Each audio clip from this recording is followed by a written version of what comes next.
अस्सलाम वालेकुम। आप सब उम्मीद है खैरियत से होंगे। आज का जो हमारा लेक्चर है ये वही यूनिट 4 की कंटिन्यूटी में है और ये पार्ट सी है जिसको आज हम डिटेल से पढ़ेंगे विद एग्जांपल्स। सो आज हम बुनियादी तौर पे एम्पेरिकल रूल पे बात करेंगे कि एम्पेरिकल रूल है क्या। इसको एम्पेरिकल थ्योरी भी कहते हैं। ठीक है। सो नॉर्मल डिस्ट्रीब्यूशन के लिए हमारे पास फेमस दो थ्योरीज हैं। इस एक को एम्पेरिकल रूल कहते हैं और दूसरे को शेबेशेव रूल कहते हैं। आपके कोर्स में एम्पेरिकल रूल के बारे में टॉपिक है, शेबेशेव रूल का आपके उसमें नहीं है, तो वो हम नहीं पढ़ेंगे अभी फ़िलहाल।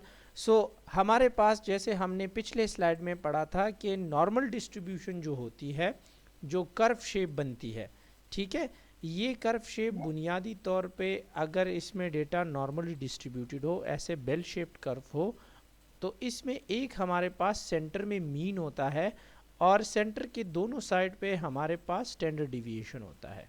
ठीक है। ये नॉर्मल डिस्ट्रीब्यूशन जो होता है उसमें हमारे पास चाहे मीन हो चाहे स्टैंडर्ड डिविएशन हो, इन दोनों के बारे में अब हमारी इस रूल के हिसाब से कुछ अजम्पशंस हैं।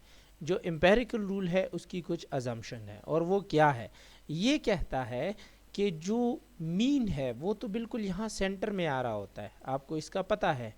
और स्टैंडर्ड डिविएशन, ये first standard deviation right and left side पे, फिर second standard deviation right and left side पे और third standard deviation right and left side पे। तो ये कहता है कि मीन से राइट साइड और मीन के लेफ्ट साइड पे जो फर्स्ट स्टैंडर्ड डिविएशन होता है, ठीक है, the area between the mean and first standard deviation to the left side, ये minus sign left side show कर रहा है, and the area between the mean and standard deviation to the right side, जो right side पे हमारे पास standard deviation है, ये हमारे पास इसमें टोटल 68% डेटा आ रहा होता है। इस कर्व के अंदर जितना भी डेटा है उसमें ये मीन के राइट साइड पे और ये मीन के लेफ्ट साइड पे, यहाँ पे दोनों साइड पे मीन के फर्स्ट स्टैंडर्ड डिविएशन के अंदर अंदर ये 68% डेटा हमारे साथ आएगा। दोनों साइड पे ये बात करें, अगर फिर हम मीन के सिर्फ राइट साइड पे फर्स्ट स्टैंडर्ड डिविएशन तक या मीन के लेफ्ट साइड पे फर्स्ट स्टैंडर्ड डिविएशन तक, तो ये हमारे पास जो है सिर्फ 34% होगा। और ये 34% चूंकि वन साइड पे हम काउंट कर रहे हैं, दोनों साइड पे जब हम बात करेंगे तो 68% होगा। सिमिलरली हमारे पास जो सेकंड स्टैंडर्ड डिविएशन है, ये वाला मीन से लेकर लेफ्ट साइड पे सेकंड स्टैंडर्ड डिविएशन और मीन से लेकर राइट साइड पे सेकंड स्टैंडर्ड डिविएशन तक जो एरिया है उसमें हमारे पास 95% डेटा आएगा। मतलब इसका ये है कि ये फर्स्ट स्टैंडर्ड डिविएशन वाला ये एरिया और इसके साथ ये इतना एरिया सेकंड स्टैंडर्ड डिविएशन तक राइट साइड पे, और फिर ये फर्स्ट स्टैंडर्ड डिविएशन का ये एरिया और सेकंड स्टैंडर्ड डिविएशन का लेफ्ट साइड तक इतना एरिया, ये हमारे पास 95% डेटा कवर कर रहा होगा। और हमारे पास ये इसका थर्ड पॉइंट ये है कि मीन के लेफ्ट साइड पे थर्ड स्टैंडर्ड डिविएशन तक और मीन के राइट साइड पे थर्ड स्टैंडर्ड डिविएशन तक हमारे पास डेटा का टोटल 99.7% जो है वो थर्ड स्टैंडर्ड डिविएशन में फॉल करेगा। इसका मतलब ये है कि मीन से लेकर ये पूरा एरिया जो मैं अभी शेड कर रहा हूँ यहाँ तक थर्ड स्टैंडर्ड डिविएशन तक राइट एंड लेफ्ट साइड पे दोनों साइड पे ये 99.7% डेटा कवर कर रहा होगा। अगर हम वन साइड पे इसको काउंट करें, जैसे थर्ड स्टैंडर्ड डिविएशन को यहाँ से लेकर यहाँ तक काउंट करते हैं, ठीक है, ये हमारे पास 99.7 को 2 पे डिवाइड कर लें 2 पे, तो आपके पास 49.3 या 49.4 आएगा। ठीक है। और सिमिलरली ये भी 49.35 इतना हमारे पास ये लेफ्ट साइड पे होगा। दोनों साइड पे हम इसको कंबाइन करके 99.7 कहते हैं। ठीक है। हमारे पास जितना भी डेटा एक नॉर्मल डिस्ट्रीब्यूशन में आएगा वो इन 3 स्टैंडर्ड डिविएशन के अंदर आएगा और वो 99.7%। किसी का अगर ये सवाल उठता है कि सर ये 99.7% क्यों है, ये 100% क्यों नहीं है, सो मैंने आपको पहले भी बताया था कि चाहे लेफ़्ट साइड पे ये एरिया हो या राइट साइड पे ये पॉइंट हो, ये कभी भी इस नीचे जो है ये वाला हॉरिजॉन्टल लाइन है इसको कम्प्लीटली टच नहीं करेगा और इसको कहते हैं आउटलायर्स। ठीक है, नाउ इस ग्राफ को अगर आप देखें तो ये आपके पास एक नॉर्मल डिस्ट्रीब्यूशन का ग्राफ है, ये वाला देखें, ये पूरा ग्राफ आपके पास नॉर्मल डिस्ट्रीब्यूशन का है। अब इसमें जो हमारे पास मीन है, ये वाला पॉइंट जो है, ये मिड पॉइंट, ये आपके पास जो है वो मीन पॉइंट है। सो जो यहाँ से लेकर यहाँ तक और यहाँ से लेकर यहाँ तक, ये जो रेड एरिया नज़र आ रहा है मीन के दोनों साइड पे, इसमें 68% डेटा फॉल करेगा। ठीक है, ये जो मीन से लेकर यहाँ तक, ये मैं यहाँ से देखें यहाँ तक ड्रॉ कर लेता हूँ, और मीन से लेकर लेफ्ट साइड पे जो ग्रीन का एरिया है, तो रेड और ग्रीन कंबाइन करके जितना एरिया आ रहा है मीन के दोनों साइड पे, तो ये 95% डेटा इसके अंदर अंदर आएगा। और सिमिलरली हमारे पास जो है ये मीन के राइट साइड से इतना लेके यहाँ तक और मीन के लेफ़्ट साइड से यहाँ तक जो भी एरिया इसमें आ रहा है, ये रेड वाला, ग्रीन और ब्लू तीनों ये कलर कंबाइन करके ये 99.7% डेटा इसके अंदर आएगा। सो इस स्लाइड में भी यहाँ पे मेंशन्ड है कि देखिए रेड वाला एरिया दोनों साइड पे 68% बना रहा है। सो एक एक साइड पे इसको अगर हम 2 पे डिवाइड कर लें तो ये 34% आएगा। सिमिलरली हमारे पास जो रेड और ग्रीन है इसको कंबाइन कर लें दोनों साइड पे मीन के, तो ये 95% डेटा कवर करेगा। इसको 2 पे डिवाइड करें तो 47% आएगा, 47.5। और अगर तो हम फिर पूरा एरिया कवर करें तो इसमें हमारे पास 99% डेटा आएगा। सो जो 0.3% है, ये जो यहाँ ये वाइट एरिया है, ठीक है, ये 0.3 ये वाइट एरिया दोनों साइड पे इसमें आएगा। सो एक साइड पे 0.15 आएगा।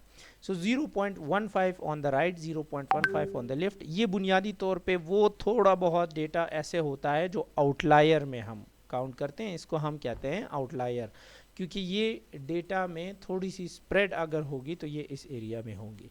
सो हमारे पास आप देखें कि एक डेटा है, सपोज कर लें उसका मीन जो है वो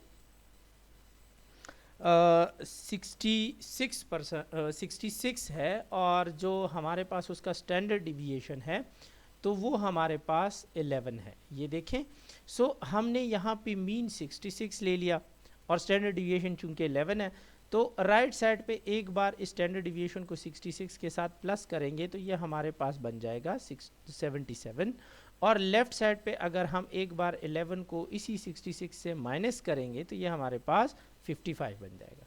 तो ये हमारे पास फर्स्ट स्टैंडर्ड डिविएशन बन जाएगा। सो फर्स्ट स्टैंडर्ड डिविएशन को आप देखें कि फर्स्ट स्टैंडर्ड डिविएशन ये जो एरिया है, ये देखें ये कंबाइन, ये दोनों साइड पे कंबाइनिंग होगा तो 68% होगा, एक एक होगा तो ये 34% यहाँ भी है, 34% यहाँ भी है। सेकेंड स्टैंडर्ड डिविएशन अगर हम इसी 66 के साथ 11 को 2 टाइम प्लस करेंगे तो 88 आएगा और 2 टाइम माइनस करेंगे तो 44 आएगा। सो हमारे पास ये वाला जो एरिया है, ये इतना एरिया, ये पूरा तो 95% कवर कर रहा है। ठीक है, ये पूरा क्या कर रहा है, 95% कवर कर रहा है। ठीक है, लेकिन अगर हम इस 34 और इस 13.5 को लें तो ये 47.5 ये एरिया बनाएगा, 47.5 ये एरिया बनाएगा और कंबाइन करके ये वाला जो एरिया है ये 95% बनाएगा। ठीक है, तो ये सेकंड स्टैंडर्ड डिविएशन का हो गया। Now the point is about third standard deviation के हमारे पास इसी 66 के साथ 11 3 टाइम प्लस करेंगे, 11 3 टाइम माइनस करेंगे। सो लेफ्ट साइड पे 33 आएगा और राइट साइड पे 99 आएगा। इस सारे एरिया को अगर हम प्लस करें तो ये 99.7% डेटा इसी एरिया में आएगा।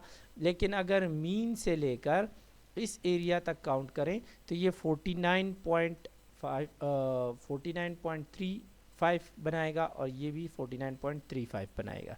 ठीक है, और अगर इंडिविजुअली सिर्फ इस एरिया को देखें तो देखें इससे ये सेकंड स्टैंडर्ड डिविएशन वाला 13.5% निकालें, फर्स्ट स्टैंडर्ड डिविएशन वाला 34% निकालें जो 49.35 है, तो आपके पास रह क्या गया 2.35। अगर इंडिविजुअली अलग कर लें तो वो 2.35 दोनों साइड पे आएगा। और जो मैंने 0.3% बताया था वो देखिए 0.15 राइट साइड पे है, 0.55 लेफ्ट साइड पे है। तो ये इस तरह एम्पेरिकल रूल हमें ये बताता है कि अगर नॉर्मल डिस्ट्रीब्यूशन होगी तो हमारे पास डेटा का स्प्रेड जो है वो इस तरीके से होगा और हमारे पास डेटा की इतनी परसेंटेज इतने स्टैंडर्ड डिविएशन के अंदर अंदर आएगी। ये देखें वही वाली बात।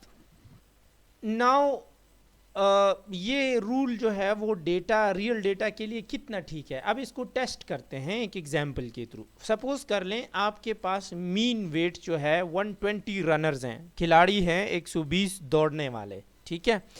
तो एक 120 खिलाड़ी हैं, प्लेयर्स हैं, और उनका मीन वेट जो है मतलब औसत वज़न उनका जो है वो 127.8 पाउंड्स है। पाउंड 1 किलोग्राम में 2.2 पाउंड आता है, ठीक है। सो सपोज कर लें ये 127.8 पाउंड जो है वो एक प्लेयर का एवरेज वेट है और स्टैंडर्ड डिविएशन इसका 15.5 है। तो इनके जो है हम एक कर्व ड्रॉ करके उसमें परसेंटेज देखते हैं। सो ये कर्व आप देख लें, इसमें आपका परसेंटेज कैसे निकला। It is very very easy. Percentage निकालने का तरीका ये है कि आपने बुनियादी तौर पे 68% को कन्वर्ट करना है नंबर में, कि आपके पास 68% है, फीसद है, और वो आपने कोई एक नंबर मालूम करना है।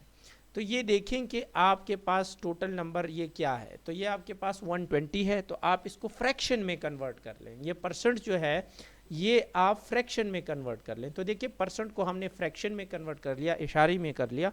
सो ये 0.68 बन गया। अब इस 0.68 को टोटल नंबर के साथ मल्टीप्लाई कर लें, दैट्स वेरी इजी।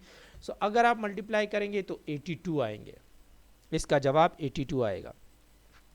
ये जो आपके पास सिंबल है ये इस तरह जो टेढ़ा हुआ है थोड़ा, ये अप्रॉक्सीमेट का सिंबल है कि तकरीबन 82 रनर्स, ठीक है। मतलब 100% 82 नहीं, अगर आप इसको कैलकुलेट करेंगे तो ये पॉइंट में इसका कोई जवाब आएगा 71.7, 71.6 इस तरह का कोई जवाब आएगा, या 81 सॉरी 81.6, 81.7। सो हम ये कहते हैं कि अगर हमारे पास रनर्स का मीन वेट जो है वो 127.8 पाउंड्स है तो फर्स्ट स्टैंडर्ड डिविएशन जो है वो लेफ्ट साइड पे 112.3 बनेगा और राइट साइड पे 143.3 बनेगा। क्यों? क्योंकि आप 127.8 के साथ एक बार 15.5 को प्लस कर लें और एक बार ये 15.5 को माइनस कर लें, ठीक है। तो इस साइड पे ये प्लस होके ये वैल्यू आ गई और इस साइड पे प्लस होके ये वैल्यू आ गई। तो ये आपका फर्स्ट स्टैंडर्ड डिविएशन का दोनों साइड आ गए। सो हम यहाँ कहते हैं कि हमारे पास तकरीबन टोटल 82 रनर्स ऐसे हैं, या जो 68% बना रहे हैं वो ऐसे हैं जिनका मीन वेट जो है कम से कम 112.3 पाउंड और ज़्यादा से ज़्यादा 143.3 पाउंड है, ठीक है। इसके दरमियान 82 रनर्स का वेट इसके अंदर अंदर आएगा, इस एस्टिमेट के अंदर अंदर आएगा, ठीक है। सो ये तो हो गया हमारा एक example. Now the second point is कि हमें दूसरे स्टैंडर्ड डिविएशन का पता है कि सेकेंड स्टैंडर्ड डिविएशन में हमारे पास 95% डेटा फॉल करता है। तो अब 120 में से 95 कितना बन रहा है, नंबर क्या है, 120 में से कितने लोग 95% बनाएंगे। सो हमने क्या किया, इस 95 को फ्रैक्शन में कन्वर्ट करके 0.95 बना लिया। इसको जब 120 के साथ मल्टीप्लाई करेंगे तो तकरीबन 114 बनेगा। सो हम कहते हैं कि एक्चुअली जो 114.6, 114.7, 8 इस तरह का कोई बनेगा, तो इसको राउंड ऑफ करके हमारे पास 115 रनर्स आ गए, ठीक है। सो हम ये कहते हैं कि जो हमारे पास सेकंड स्टैंडर्ड डिविएशन है उसमें हमने क्या किया कि इस मीन के साथ दो बार हमने 15.5 को प्लस किया, दो बार इसके से हमने 15.5 को माइनस किया, तो हमारे पास सेकंड स्टैंडर्ड डिविएशन की अपर वैल्यू 158.8 आ गई और लोअर वैल्यू 96.8 आ गई। ये हमारा मार्जिन हो गया। अब हम कहते हैं कि 95% रनर या 115 खिलाड़ी ऐसे हैं जिनका कम से कम वेट जो है वो 96.8 पाउंड होगा और ज़्यादा से ज़्यादा वेट जो है वो इनका 158.8 पाउंड होगा। इसके अंदर अंदर 95% आएंगे, इससे ज़्यादा जो होंगे वो 95% से ज़्यादा होंगे। ये तो सेकंड हो गया। अब थर्ड का हम ऐसे ही देखते हैं कि 99.7 को हमने फ्रैक्शन में कन्वर्ट करके 120 के साथ मल्टीप्लाई किया तो हमारे पास नंबर आया, देखें 119.6।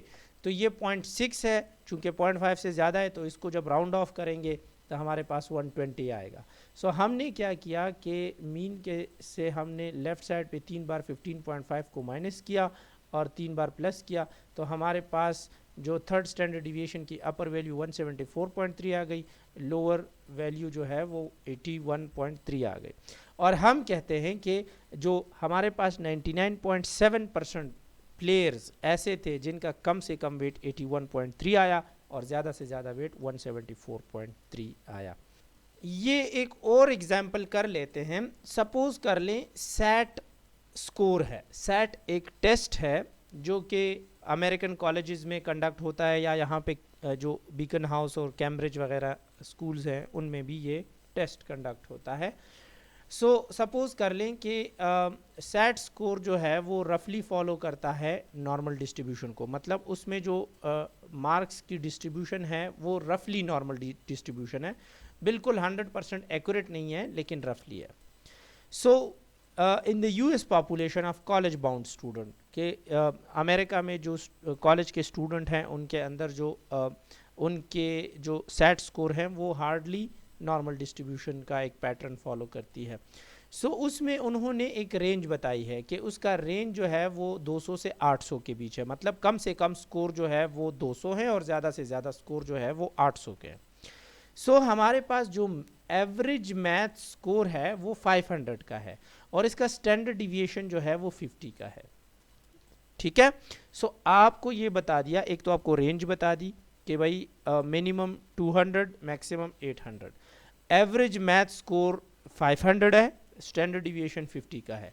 अब आपसे क्वेश्चन पूछे जा रहे हैं, अब आपको कोई स्टूडेंट का नहीं बताया, आपको नंबर ऑफ स्टूडेंट नहीं बताए, आपको जो है किसी एक स्टूडेंट के मार्क्स नहीं बताए, सिर्फ एवरेज मार्क्स बताएं, स्टैंडर्ड डिविएशन। क्वेश्चन आपसे पूछा क्या जा रहा है कि what percent of the student will have score between 450 and 550, कितने फीसद ऐसे स्टूडेंट होंगे जिनका स्कोर 450 से 550 के बीच होगा, और कितने परसेंट ऐसे स्टूडेंट होंगे जिनका स्कोर 400 से 600 के दरमियान होगा, और कितने ऐसे स्टूडेंट होंगे जिनका स्कोर 350 से 650 के बीच होगा। तो इसको सॉल्व कर लेते हैं। ठीक है, तो हमें पता है कि फर्स्ट स्टैंडर्ड डिविएशन चूंकि 68% है, तो सपोज कर लें आपके पास जो नॉर्मल कर्व है ये वाला, ठीक है, इस तरह कर्व ड्रॉ कर लें, इस पे आप जो है वो नॉर्मल डिस्ट्रीब्यूशन ड्रॉ कर लें, इस पे आप मीन की वैल्यू को रख लें और फर्स्ट स्टैंडर्ड डिविएशन इधर मेंशन कर लें। तो मीन आपके पास जो है वो 500 का है, ठीक है, मीन आपके पास 500 का है। फर्स्ट स्टैंडर्ड डिविएशन आपके पास 550 आएगा क्योंकि स्टैंडर्ड डिविएशन आपके पास 50 है, और लेफ्ट साइड पे फर्स्ट स्टैंडर्ड डिविएशन जो है वो 450 आएगा। सो हमें यहाँ क्वेश्चन में भी पूछा गया है कि 450 और 550 के बीच कितने फीसद स्टूडेंट फॉल करेंगे। तो देखिए फर्स्ट स्टैंडर्ड डिविएशन पे तो ऑलरेडी यही वैल्यू आ गई, और हमें एम्पेरिकल रूल के हिसाब से पता है कि फर्स्ट स्टैंडर्ड डिविएशन के अंदर 68% डेटा फॉल करता है। तो हम बोलेंगे कि 68% स्टूडेंट जो है वो फर्स्ट स्टैंडर्ड डिविएशन किया 450 से लेकर 550 मार्क्स के दरमियान उन्होंने मार्क्स लिए हैं। सो इसी तरीके से अगर हम जो है 95% का कर लें तो सेकंड स्टैंडर्ड डिविएशन में फॉल करेगा, क्योंकि आप 500 से 2 बार 50 को माइनस करेंगे तो लेफ्ट साइड पे 400 आएगा, राइट साइड पे 600 आएगा। तो आप डायरेक्टली कह सकते हैं कि 95% जो हमारे पास स्टूडेंट हैं उन्होंने 400 से 600 के बीच मार्क्स लिए हैं। एंड थर्ड स्टैंडर्ड डिविएशन का आप बता सकते हैं, क्योंकि आप 500 से 3 टाइम 50 को माइनस कर लें तो 350 आएगा, 3 टाइम प्लस कर लें तो 650 आएगा।